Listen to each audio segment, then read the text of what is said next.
Generating traffic and sales can be a challenge for online merchants.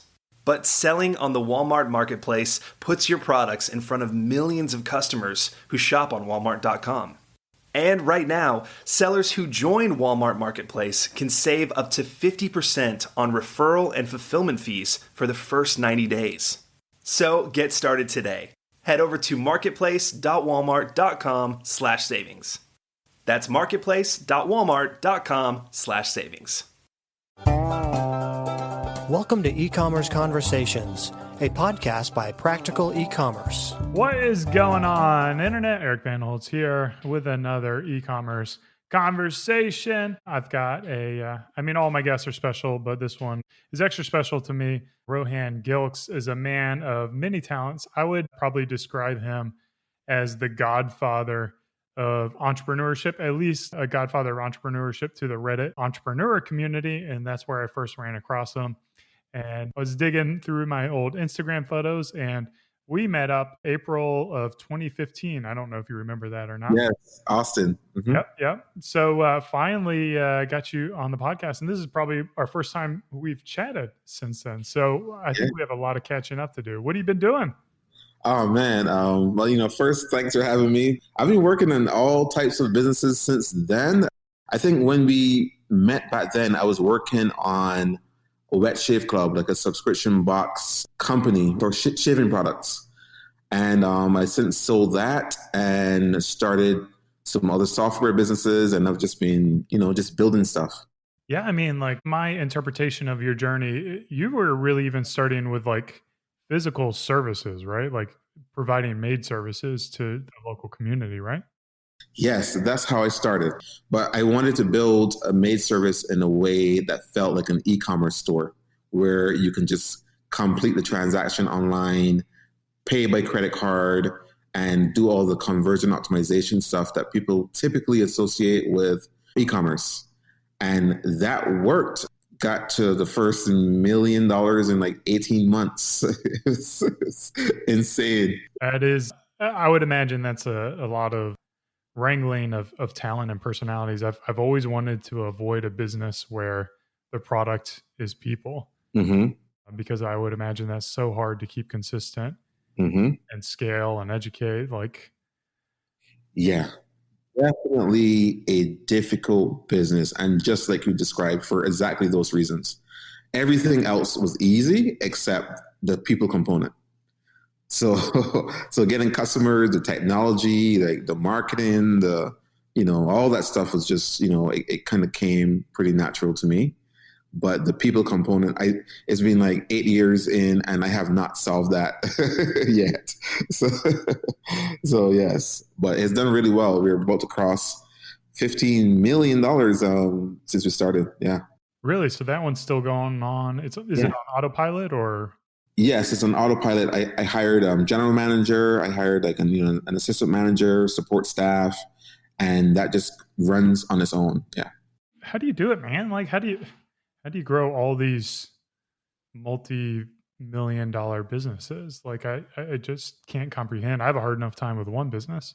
So funny enough, I tell people this. I actually do it in a serial way. Like I do it one by one. So people are like, man, you've built these, several businesses to 7 or 8 figures, but I've done each one where I focus on that one each time. So with my first one, when it got big enough and we were doing like $3 million per year, I hired people to run it, and then I moved on to the next product.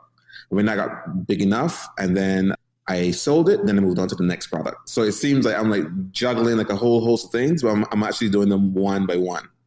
How do you know whether to keep it or sell it? Good question. For me, it has to do with just the cash flows. It's a mathematical decision for me. Like no emotion. I don't have any babies that I'm building. People usually say like, how can you sell your baby? I have no babies. I build businesses for cash flow. If the cash flow is right and I can keep it and it'll be consistent cash flow for me for the next 20 years or so, I'm happy with that. And if someone comes and say, you know what, we're going to move that cash flow into today, and here's the number that we're going to give you. And if I calculate it, it works out from a mathematical standpoint, then I sell it. But it's all based on the metrics and the data and numbers. What kind of return on cash flow essentially are you looking for? Is it like a 3x, 4x, 10x? So my last business, and I even have talked to you about this. I built a software company called Launch 27, and I just sold it last year, and we got 8 times EBITDA. So basically 8 times cash flow. So I got like 2.5 million for that. For me, that was like, I'm happy, you know? Yeah. I mean, that's essentially giving you 8 years of revenue all at once. Yes, exactly. And then you're able to use that cash to then leverage into your other projects. Mm-hmm. Exactly that. I've built all these businesses. I've never raised a penny, or I've never gotten a penny of a loan. I just kind of like cash flow it up if I can. Some fail, so let's be super real. Some fail, but if I can cash flow it up, then I can either exit by a sale or exit by taking back my time and hiring somebody else to do the day-to-day work, and then I leverage that cash into my next project. Yeah. So the other thing is, if you've got multiple successful businesses, especially some that are just kind of an autopilot cranking out cash, you run the risk of throwing good money after bad, essentially. And you talked about when a project is failing. How do you know when it's failing, and how do you kind of prevent yourself from just having it a money suck and you're throwing everything, really chasing good money after bad? Yeah, man, that's a really, really good question. For me, I start businesses like if I'm poor, like if I have no money. And that's something that I learned because that was my situation when I started. My first business I started was $450. That's all I had. So even now, when I think about starting a business, I'm looking for something that I can start for what would have been 1 or 2 months salary. I'm not putting like $100,000 into a business. I'm putting like $2,000 to $5,000 into a business, so that if it doesn't work, it doesn't work, and that's probably a couple Comcast bills and something else like equivalent. I'm not ever going to lose my shirt because I start businesses in a very modest way. And then, so I'm thinking about how I build them, and I'm looking to bootstrap up and let that business's revenue pay for itself after I put my initial injection. That's how I've always built businesses, because I had no choice. I know that I even still have a choice. That's still the way I build businesses. I mean, if something is like super sweet and I'm like, okay, I can pour on some gasoline to the fire, I would do that. But that's only after I've proven things out and the revenue is strong and it's growing and I can tell that it's working. And because you're dedicating your full attention and resources into it, it's not like the redheaded stepchild that's not getting the love and attention, and more money will just fix it. Exactly. Yeah. Sometimes more money hurts. Sometimes more money clouds your decision making and make things look better than they really are. So I want to be really disciplined and, like you're saying, focus on it, focus my time and energy and, my marketing and content. When I first met you, it was through writing content on Reddit, and let the mechanism of the business reveal itself versus just trying to solve problems with money. Yeah. Speaking of content, like you've taken an interesting path with content. So going back to the Reddit days, you weren't really even targeting maids or people who'd be buying maids. You were targeting other entrepreneurs to start up their own regional maid service. And you even created your own little community. Mm-hmm. Do you attribute that to driving a lot of awareness and really like growth in that business? Or would you say there are other content marketing efforts that you put into that? Yeah. So the work I did on Reddit and that I still do on Reddit helped for the software company. So I first started the cleaning business built in an e-commerce way, and I marketed just like you would market like a traditional local service business by using like Yelp and Angie's List and local ads and so on. But then I started the software business that these cleaning businesses could use and other home service businesses could use. And I felt like I could speak to the Reddit community, show them how to build these businesses because I was doing it in real time, and then have them use the software if they decided to build a business. And that's what worked. So it wouldn't be my strategy for a local business, but it would be my strategy for a software business. I think the way you've built that was Launch 27, right? Yes. Uh-huh. I think that kind of mindset of building a community, supporting a community really kind of segues into your current project, Jasmine, which is a marketplace. type of business, right? Mm-hmm. Oh, tell me more about that. Yeah, absolutely. And I definitely enjoy community building because, and it's also like a reason why I felt like we really connected because I would read your threads and I was like, man, like if I were building this type of business, this is exactly the type of thread that I would want to post. Or even if I were not building the business, just having detailed content that helps a lot of people, it ends up coming back in some way. So that's why I really connected with the stuff that you would write. And so after I kind of got used to building community, and that small subreddit that you just mentioned is now 120,000 people in there. When I met you, it was like maybe like 200 people or something. But yeah, so building community first, for me, it opens like all types of opportunities. Sometimes I can figure out what I'm trying to sell before I build the community. But very often I figure out what I'm trying to sell after I build the community and after we're talking every day and I see the challenges that they're having.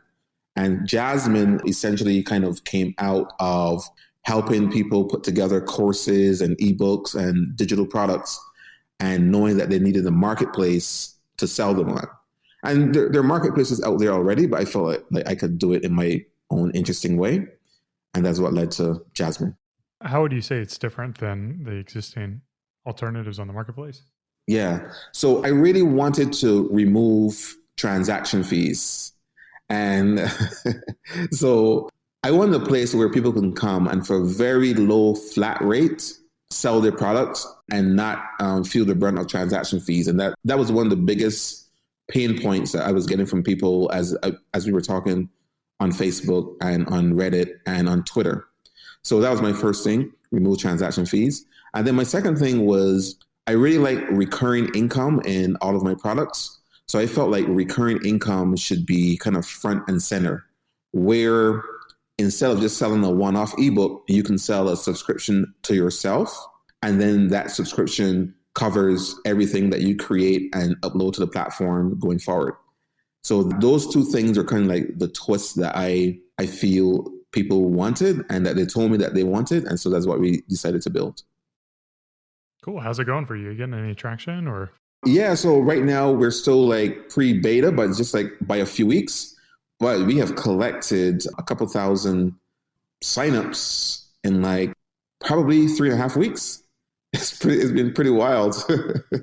I think for like most entrepreneurs getting off the ground, like the idea of getting 3,000 signups for a new project, I don't think they recognize just kind of like the history of all the work you do and how it kind of compounds on itself. Or is it really authentically completely cold and out of the blue that you're able to drive this type of growth?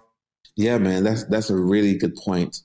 And for this and for all of my products, I think it definitely helps to have built some type of following because everything becomes easier, especially to get like that first 1,000 customers or so. If you have like an email list, if you have a Reddit following, if you have a Facebook group, if you have people on Twitter and Instagram following, if you have some type of social media presence, and it doesn't even have to be huge, and you have been nurturing those folks along the way and giving and helping them through whatever challenges they're having, whenever you put out a product, they're going to show up. So I would say like 75% of that is a result of just the work that I've been putting in over the last 8 years or so. And then another 25 are just new people that just found me on Twitter and just got on board and liked the idea. So that's what I would guess is the current breakdown right now. It's funny you mentioned Twitter. Like it seems like all the guests that I've brought on here have been really active on Twitter. And Twitter has become such a great community for entrepreneurs. And for me, I find myself spending more time on Twitter and engaging with the direct-to-consumer community on there, more so than Reddit. I've almost kind of moved away from Reddit. Have you seen any kind of shifts in communities or movements over the past, 8 years that I've kind of known you? Yeah, man. I think that our path is very similar in that regard as well. Twitter to me seems to be a place where I can have slightly more authentic conversations. I feel like the anonymity of Reddit can make it difficult.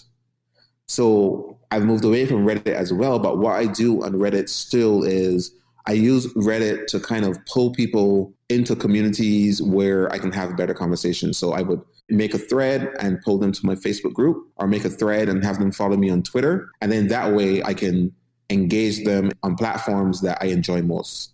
I absolutely agree with you. And it's the same thing for me. But Twitter for me is still number one, I think, because I can just meet new people that are doing really, really cool things just by saying hi.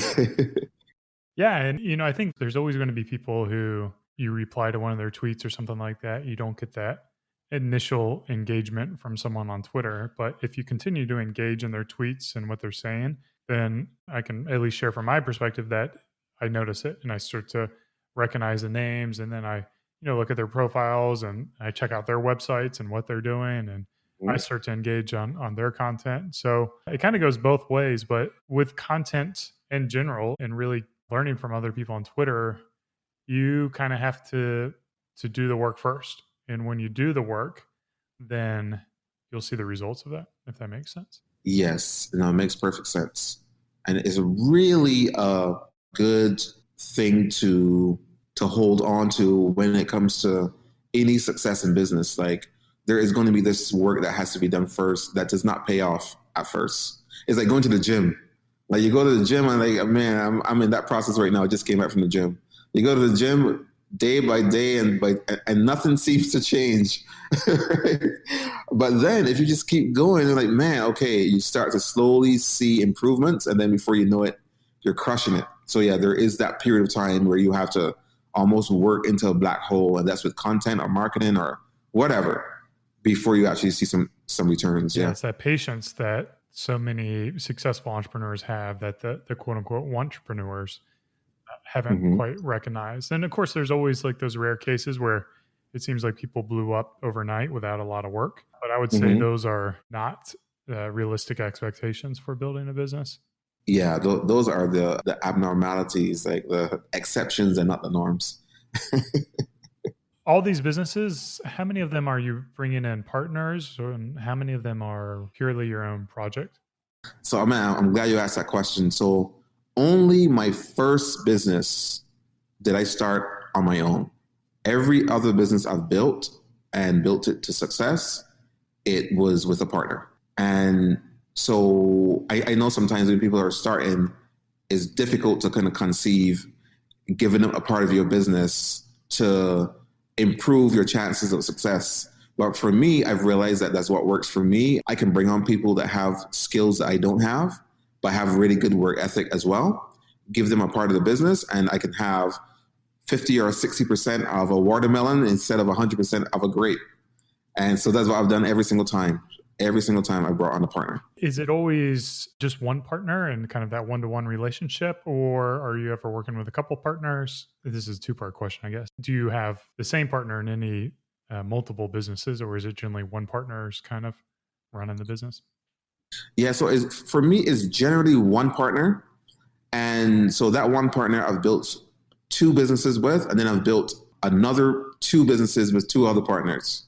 And so like what I look for is basically what can this person bring that I don't have. So with my software business, I'm not a techie, I'm not a developer. So I brought on a technology person, like a developer, CTO, co-founder, however you want to put it, because I knew that would help me to think about how to frame out the software and build the platform and so on. And then with another business, I was like, you know what? I probably just need a social media guy, and brought him on, and we grew up Wet Shave Club. And then, so it really just depends on the type of business I'm building and where I see there's a potential weakness, and I can find some person that is much better than I am at that particular thing, give them some equity, and we go build. Now, this seems like a lot of, getting back into the people element of it and managing. I want to say managing partners, because you don't ever manage partners, but you do build that relationship. Like, how do you make sure that it's built out in a way that feels equitable? Do you put a lot of emphasis on the idea and the generation, or is there any emphasis on the talent, or emphasis on like the cash you're bringing to the situation, and just like really facilitating so many different nuances of what the partner may want or need? And then how do you find those people? So I'll start with the last one first. So all of those people I found from within the communities that I built. So which is another benefit of building community. because you become like an authority figure in some way, not an authority figure, but someone that people listen to and sometimes admire, and they actively want to work with you, or they would be more inclined to work with you than if you were a complete stranger. So by building a community, I can then reach out and say, hey, man, it looks like you're really, really good with this particular thing. What do you think about this project? And they're like, bro, let's do it. Very often it's like that. So everyone that I've worked with comes from my community that I've built, and I've been talking to them for years before we ended up, partnering on some project. And then I'm thinking like, I usually end up doing like 5149, just to be, super transparent. I end up doing like 5149 and like giving them half the business if I can tell that they have the type of work ethic that is required to build a business. And also if I can tell that there's some person that I would want to talk to every day and spend time with, and some person that I just enjoy being around. And if those things exist, then I feel comfortable and we get to work. Yeah. And I think that also feeds into the way that you're building businesses, because it tends to be a lower risk at the beginning, right? So if you're not able to get it off the ground, if it does fail, you're out a few $1,000s rather than, $100,000 and then lawsuits and angry spouses. And usually it's just your time and a few $1,000s. Yes, exactly. Do you find that a lot of these partners, this is their first business, or are they also other successful entrepreneurs? Yeah, so the ones I've had, this has been at least their second, because it would take too much of my time, I think, to kind of mold some person for which this was their first business. So like Kevin, he had already built $1 million cleaning company, so we built a project together. Andrew had already built another software project that did really, really well. So for each person, I like to see like at least some track record, even if it's just one company that you got to 6 figures or multiple 6 figures or 7 figures. Then I feel really comfortable that we can share the load and build something together. Yeah, I think that would save a lot of headaches on your end from an experienced entrepreneur standpoint. Are you pretty hands off with your partners, or are they kind of like, are you the visionary and they're kind of like the ops guy, the integrator? Or are you guys running any kind of EOS to run your systems? You talked about struggling with people. How are you trying to solve that and resolve that right now? Yeah, so just with folks that I partner with, I'm thinking about just how we separate our duties.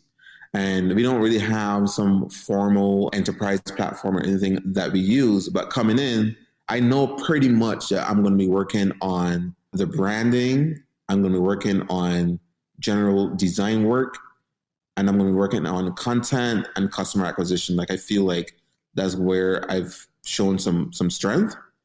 And then whoever I'm working with, they'll pick up the slack on operations and some, software setup and integration, some of those other things. And together, like once I solve how to get customers and they solve essentially how to manage and nurture and keep those customers from churning out, we can build something. So that's usually how I separate the duties with these businesses. Yeah. And how do you find that person to replace you? Like, how do you step out of the role? Because, stepping out of the business at 3 million and then it goes up to 15 million, I think is every entrepreneur's dream, to really just kind of be hands off and watch your project continue to thrive and grow.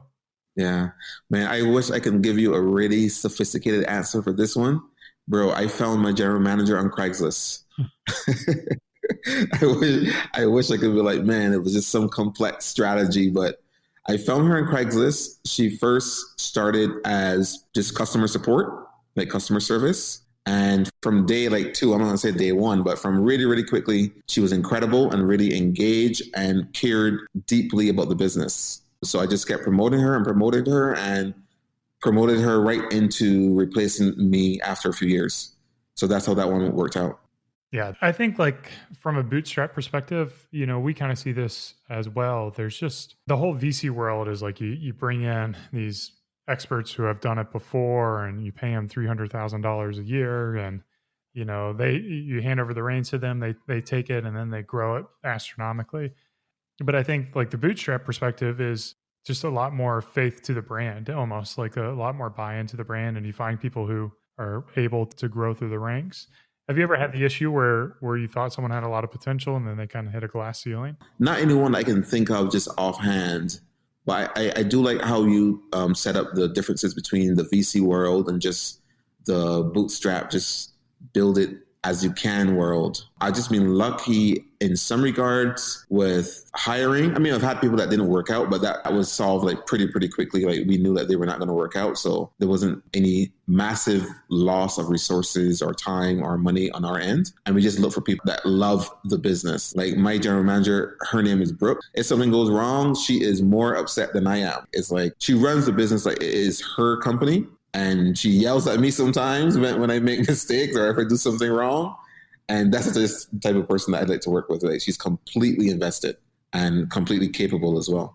That's a nice relief to have. And then hopefully there's always that transparency that you can ensure that you're further continuing them on the path. I think one of my fears as an entrepreneur is like knowing that people are always free to go. And, is there something that I'm going to do wrong that they no longer enjoy their job or enjoy working with me? And I don't know if you struggle with those fears or not. Yeah, so that's a thing. And this is going to seem extra crazy for some people listening to this. But what I've found that the succession path is for the type of businesses I build, it looks something like this. Like you start just handling the customer happiness. You kind of grow into figuring out the operations and improving them because, I'm not that great. Then you get into management like Brooke or assistant manager or something like that. And this is a key part. And then Brooke, with all that experience, is saying, you know what, I could possibly build a business in this space. And for a lot of managers, they would say, well, I don't want to work on this on the weekend, but I'm like, no, tell me what you need. You need this software? Okay, cool. I own the software. So here's a free account. Here's some guides that I created on how to do it. And knock yourself out. As long as your work doesn't suffer and we have metrics to measure that, you can build something else. And Brooke built a business that's now doing something like $120 or so $1,000 a year. That's what she did last year. Just was a side business because she learned so much in the core business. She could do that. And I support that and help them if I can. Yeah. And I think that's the thing with good talent is there's always that risk that they can go and do it for themselves. And even knowing that they may leave, like the years that you have with really talented people, it's worth potentially losing them. Yes, absolutely, bro.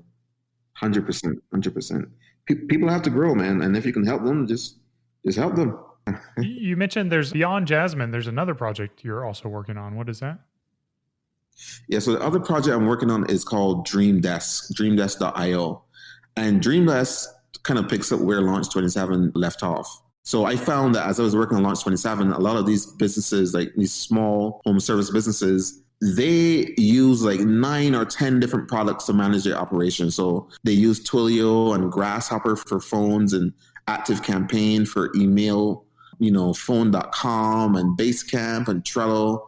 There's a whole bunch of tools that they use. And I felt like with Dreamdesk, I can build something that is a place that removes all those tools and also allows them to handle their phone, text messaging, email, chat, everything in one platform. It's kind of a wild project to pursue, but I know the space really well and I know where these folks are struggling. So yeah, that's what led to Dreamdesk, and we're building that out. Yeah, it feels like you're also building the businesses you build tend to have connections with your other businesses. Like, so you're just not doing a cold idea to a cold idea to a cold idea and starting from scratch each time. Exactly, man. If people don't listen to anything else, for me, that's it. My first business was just to try to rescue myself from not having income, being laid off, and so on. And then every other business grew from that. So the software I built for the first business, I turned that into a SaaS project for other people. And now for Dreamdesk, it's saying, okay, I built a community of people that use my SaaS product. Here's an additional product that they may need. And now I'm building that. So I'm never really going into some dark, cold, strange place. I'm usually building around communities that I already know. Yeah, that will save you a lot of headaches. And I've had to check my ego a few times, as I tend to do the hard way and try to break into a completely new space, not related to my audience. Unfortunately, I've learned the hard way that no longer doing that. Yeah. Rohan, where can people connect with you, learn more about your projects? So Rohan Gilkes everywhere. So ROHANGILKES, and Twitter, Instagram, Facebook. You'll find me on either one of those platforms, and can definitely feel free to reach out. Dude, I'm so glad you came on the show. I've missed talking with you. We need to do this more frequently, man. Dude, I agree, man. I didn't realize it was like since 2015. I remember that day like it was yesterday, bro. 5 years, man. All right, guys, this has been another e-commerce conversations. As always, thanks for listening. Hope you guys learned a couple of things. Go ahead, support Rohan, follow him, and as always, cheers and keep on growing.